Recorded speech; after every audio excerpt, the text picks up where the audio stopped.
Good morning and welcome to the 2019 Business Forum. It's my very great pleasure to welcome you here this morning. My name's Colin. I'm a Peter Moores Professor of Management Studies here in the Business School. I'd like us to start in our time-honored fashion by you all standing up, shaking hands with the people next door to you and say, congratulations on being here on time. And if there's no one on one or either side or both sides of you, still shake their hands as if they were there and say, terribly sorry that you're not here on time, but look forward to seeing you later. So please stand up.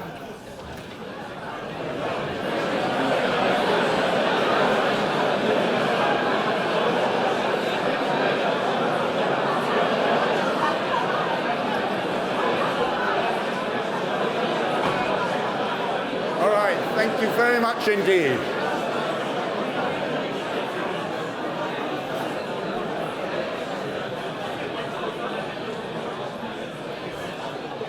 All right, so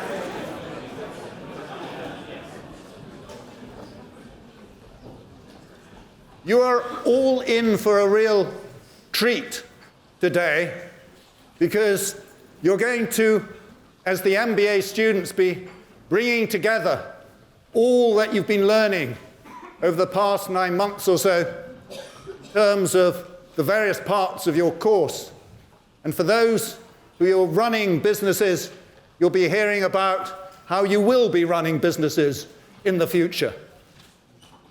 Because today is all about the question as to how does one put responsible business into practice, putting purpose into practice, so that we can look forward to businesses that are not the source of growing inequality and social disquiet, that are not the cause of environmental degradation, and are not at the bottom of the list of professions that people around the world trust, but that they are the solutions to inequality, the solutions to environmental degradation, and that they will be at the top of the list of professions that people trust, so that we can all stand up with pride and know that we are respected members of the world's community.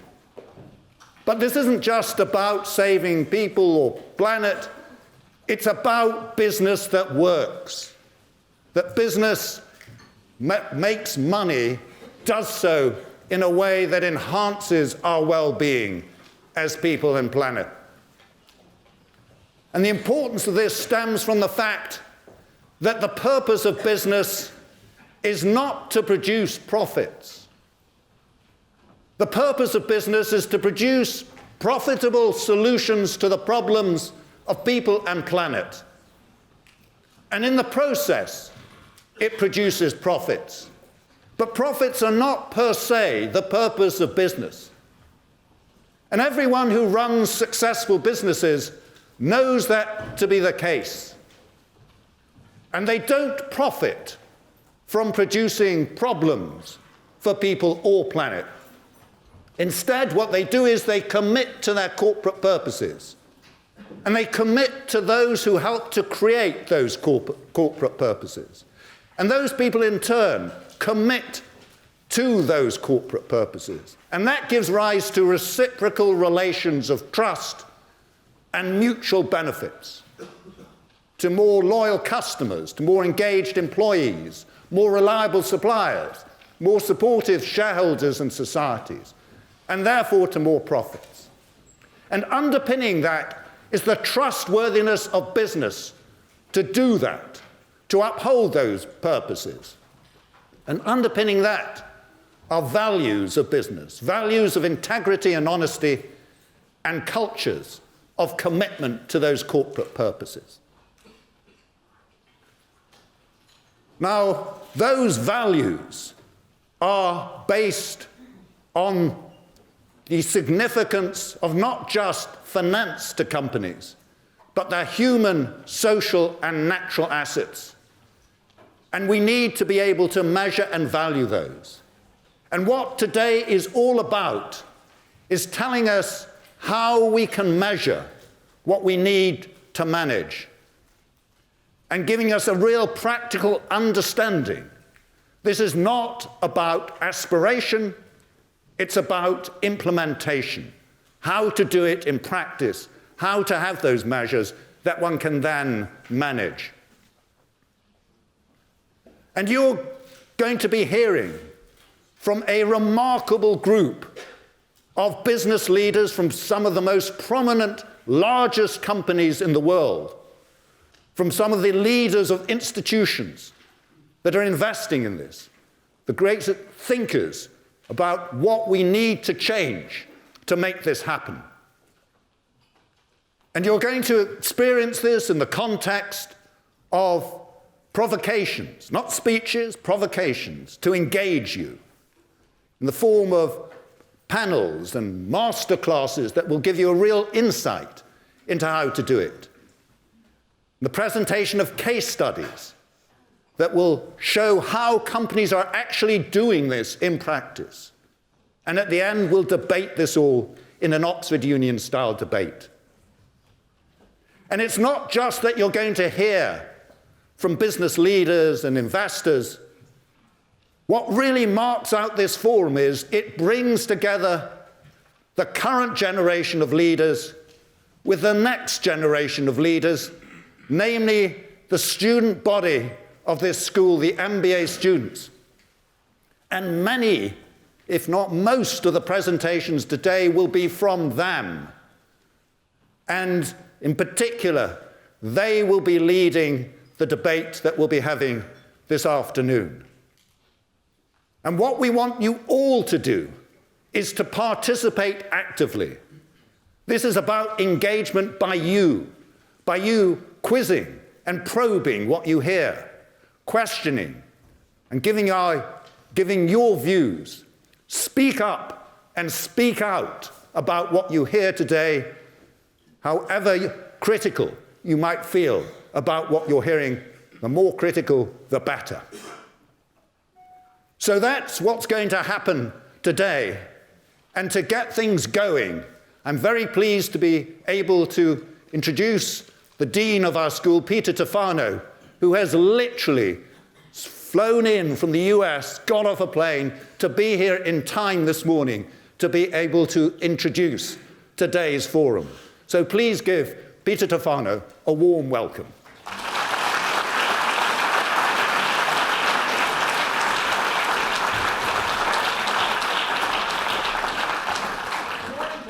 Good morning. Good morning. It's a little lackluster. Good morning. Good morning. Much better. So as Colin said, I just literally arrived because I wanted to join you today for the beginning of this Responsible Business Forum, but also to share some interesting news. Before I do, however, let me just kind of say a word of thanks to Colin and to the whole team who put this together. Colin is perhaps the foremost thought leader in the subjects that we're about to see. You might have noticed his title, the Peter Moores Professor of Management. He was, before that, the Peter Moores Dean. So he was my successor. And before I get started, just one quick thing for the MBAs in the room. This is the first time I've gotten in front of you since last weekend. For those of you who are not MBAs, for the third time in a row, they captured this big title at the MBAT Awards, beating 15 or 14 other business schools. So for the MBAs, congratulations.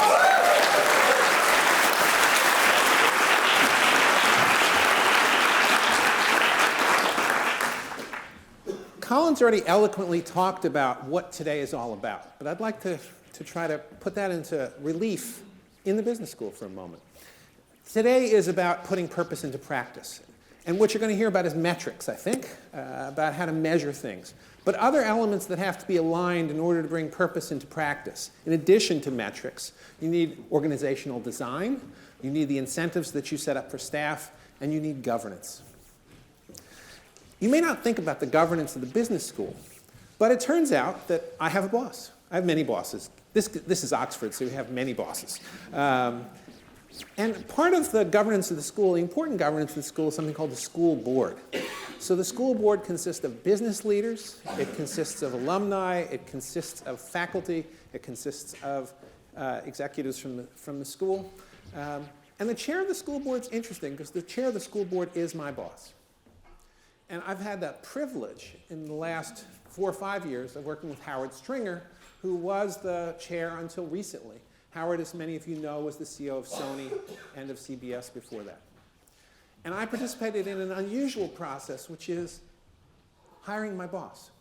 So let's think about it for a moment. If you were going to hire my boss, which is to say the chair of the business school, what would be the characteristics you'd look for in this person? I think you'd look for somebody who understands business, because after all, we're a business school. I think you want somebody who's a leader, because obviously we're about leadership.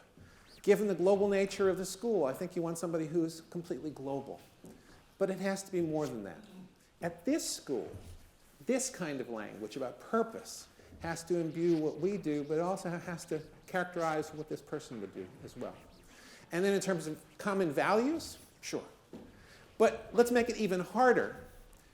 For the MBAs you've gone through, GoTo. And what GoTo is about is systems leadership, which is leadership beyond individual, team, and organization, but an attempt to actually lead systems.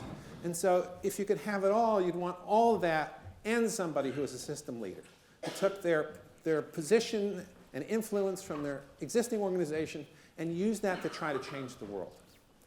This sounds like a Marvel comic superhero.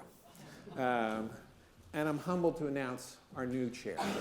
So our chair, and you will be the first people to know this, right? There's going to be an announcement later today and some press stuff later. But I thought since the MBAs were here, and for this particular gathering, it would be kind of cool to tell you before I told anybody else. So our chair just stepped down as the CEO of Unilever. So that may give you a hint about where we're going. All right, so I'm talking about Paul Pullman. So Paul...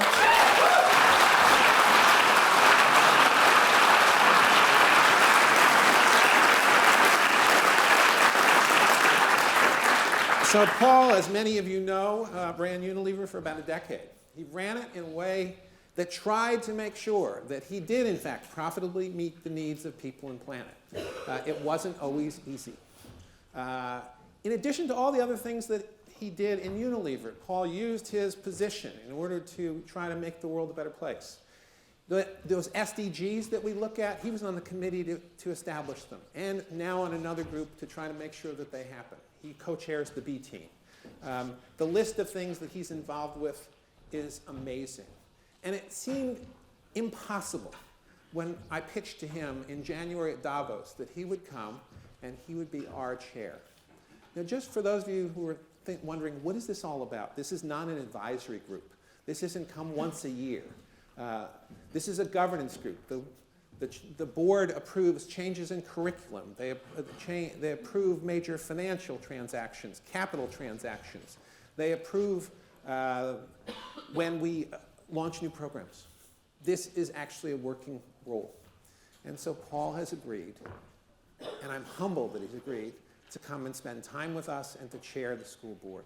Now, he can't be here today. He's actually in New York at a meeting at the UN, but I was, WhatsApping him the last few days, and he just WhatsApped me. Literally, this is a WhatsApp, a quick video from New York. So if we can just roll the quick video, Paul wanted to say hello to all of you this morning.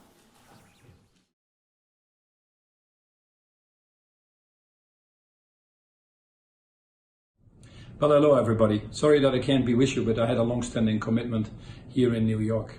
Everybody is well familiar with the challenges that our economic system is currently facing. A financial market increasingly oriented towards the short term. A challenge to our planetary boundaries in our incredible use of resources. Climate change being the most prevalent of it. And an economic system that increasingly is only working for a few, leaving too many behind. We do need a systems change. Normally we rely on governments, but as you're well aware, the global governance system is equally under pressure. Institutions that have been created at the time of Bretton Woods have not adjusted to the realities of today, whilst at the same time the challenges of climate change, cybersecurity, financial markets are increasingly becoming global. Now this is where you come in.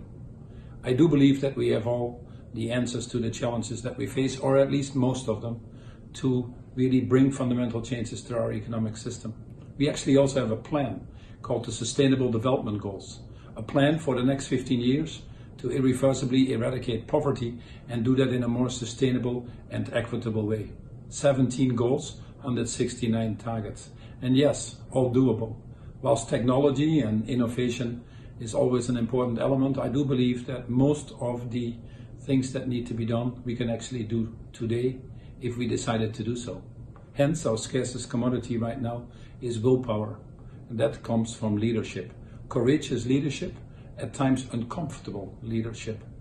What I like about the Saïd Business School, and I'm certainly honored to take the chair of the school, is that you are creating these leaders. Not only do you have an incredible ranking in the business schools that you should be proud of, a cadre of students that represents the whole world and many of the places where we see these biggest challenges, but you're also investing in the future.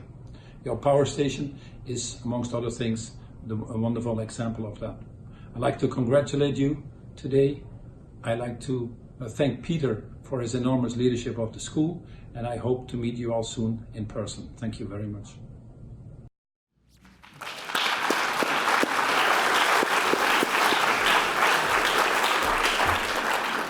So that I hope that as we start this day and you think about how to put purpose into your organizations, you see that we're trying to do the same thing here. My small piece of advice to the MBAs: if you hire somebody to work for you, hire somebody better than you. If you're going to work for somebody better than you. I'm humbled to work with Paul Pullman. Thank you very much. Now, I'd like to now, oh, sorry.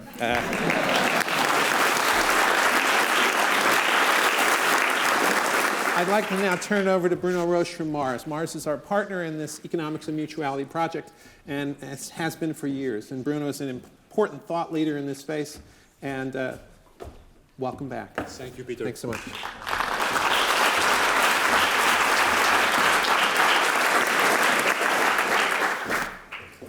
Good morning, everyone. Again, good morning. My name is Bruno Roche.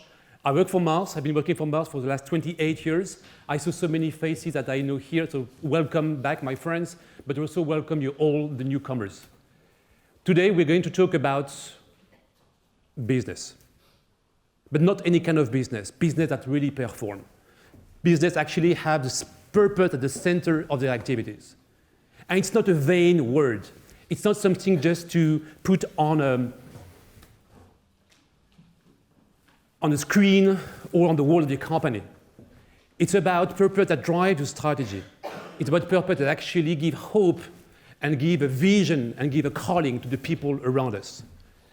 But my argument today is not enough, because the holding of purpose is nice, but the achievement of purpose is something much more difficult and much more daring. So we're going to talk about business and performance, business and performance, business and performance. It's not about vision, it's about implementation. And we are bringing together people from different walks of life, different geographies, different backgrounds. I want to say hello also to the people who are joining us on the live link. Thank you very much for joining us. And my hope and my vision for the rest of the day is that you will be more equipped intellectually, more equipped morally, and you will also be equipped spiritually in such a way that you will align what profit means in the delivering of purpose, and you would align the practice of your business with your profits and your purpose. The second goal that I have here is that we really would like to make you aware of the duty and the opportunity that we have as existing business leaders or future business leaders to reposition business as a positive force in society. It's also about raising your interests, triggering your interest about the tools and the methodologies that exist today, and the economics of mutuality is one of them. We had the chance of starting this journey 12 years ago, so we had a chance to do many more mistakes ahead of many other people. And at some stage, I'd like to share with you the number of mistakes we've made. You don't want to know about it, including the one we've made with Colin, with whom we set up this laboratory 5 years ago. your intellectual interest, but more importantly, maybe, your emotional desire to be part of a movement that is on the right side of history and that will make history. We essentially to reposition business as a force for good. Business existed before capitalism, and it will exist after capitalism if we don't fix capitalism. But most importantly, it's about acting. Because if you don't act tomorrow, when you go back to your business on Monday morning and nothing has changed, essentially, we would not have put the purpose of this conference into practice. So with this, I'd like to introduce Richard and Valerie, two MBA students.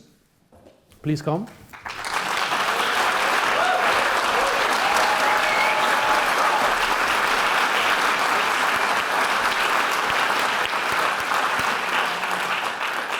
And you will hear the unusual mix of passion and intelligence and commitment to bring purpose into practice. Thank you very much. Bruno. Thank you, sir. Thank you all for being here today. What you may not know is that there are actually two other venues right next door. So we're actually speaking to kind of an audience of more than 500 people today. So we'd just like to welcome all of you in the room and all of you who are kind of in the other rooms or watching the live stream link. So we're very excited for today, and Valerie and I have had the privilege of working with the SBS team and the Mars team on the Economics of Mutuality project a little bit, and are really excited about all the things that we've got planned today. We also have the responsibility to make sure that we actually get through all of those things, so please bear with us as we kind of work our way through the schedule. Before we begin our program, we really just wanted to get through a couple of housekeeping items. So I'll hand over to Valerie. Cool. So today we're in a range of rooms, but it's all on your app. And if you're not familiar with the business school, there's also signage throughout the school. If you do get a little lost, just look for someone on our team and we'll be happy to guide you in the right direction. Or you can always ask an MBA. There's plenty of us in the room today. If there is a fire alarm, it is not a test. There are no tests planned today. So please use the rear exits or the exits to the front of the room and listen to the directions from the on-site staff here. Next off, remember to keep your phones on silent, but don't turn them off. We will have the opportunity for all of you to participate today, asking questions to our panelists and our keynote speakers. You can do this through the mics that will be located in the room or through an online app called Slido. It's www.sli.do. And you can use the login code #EOMOxford2019. And lastly, we are filming today and live streaming across the world. So if you're uncomfortable being filmed, just let one of our staff members know. And we also ask that because we're trying to keep to a very tight schedule, you arrive promptly to all of the sessions today.